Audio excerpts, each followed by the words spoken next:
Welcome to the Fear and Greed Business News Afternoon Report for Friday, the 18th of October, 2024. I'm Sean Aylmer. Every afternoon, look at the 5 stories that happened today that you need to know about. Story number 1, Flight Centre's share price fell more than 20% today and hit a near 12-month low after seemingly outlining a profit downgrade. The company noted airfare price deflation is impacting short-term total transaction values. I think that is a downgrade. It was easily the most notable mover on the ASX today, and it took other travel companies with it, including Corporate Travel Management and Web Travel Group.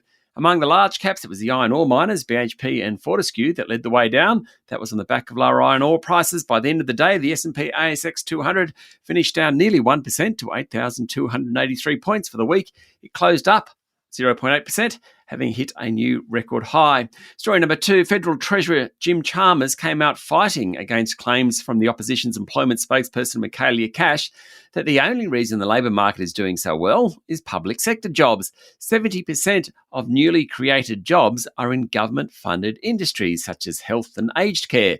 This week, the ABS said 61,000 jobs were created last month, and Dr. Chalmers said it was the first time ever in one parliamentary term, more than 1 million new jobs had been created.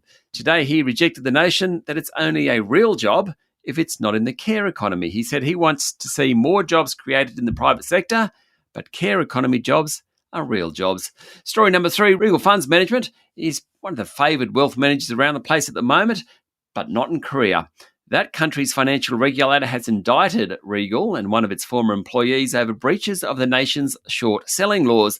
The funds management firm denies the allegations, which relate to trading on a single day back in 2019. Though the news sent its share price down 3% today, the charges are part of a wide review of short selling practices undertaken by the Korean Financial Services Commission. Authorities imposed a temporary ban on short selling activity last November. It was recently extended until March next year. Story number 4, Israel overnight killed Hamas leader Yahya Sinwar, the architect of last year's October 7 attack, which triggered the deadliest war in the history of the Israeli-Palestinian conflict. Troops appear to have run across him by accident and only later discovered that a body in the rubble was Israel's most wanted man.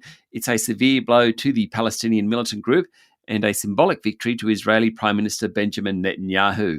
Mr. Netanyahu said Mr. Sinwar's death was a victory of good over evil, but he added that the war hadn't ended and said Israel must keep up long-term control over the territory to ensure Hamas doesn't return.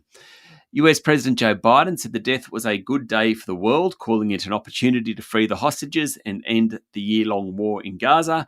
Prime Minister Anthony Albanese also welcomed Mr. Sinwar's death and again called for a ceasefire. In story number 5, gold hit a record high overnight as investors looked for safe haven assets. It pushed through $2,700 an ounce for the first time. Top of mind for many is the state of the US economy. Now, the good news is that retail sales in the US jumped by more than expected during September, but plenty of market watchers still fear that the Fed will need to quickly cut rates to stave off a recession. Meanwhile, iron ore prices tumbled on lingering doubts about how much Chinese officials will stimulate the world's second largest economy.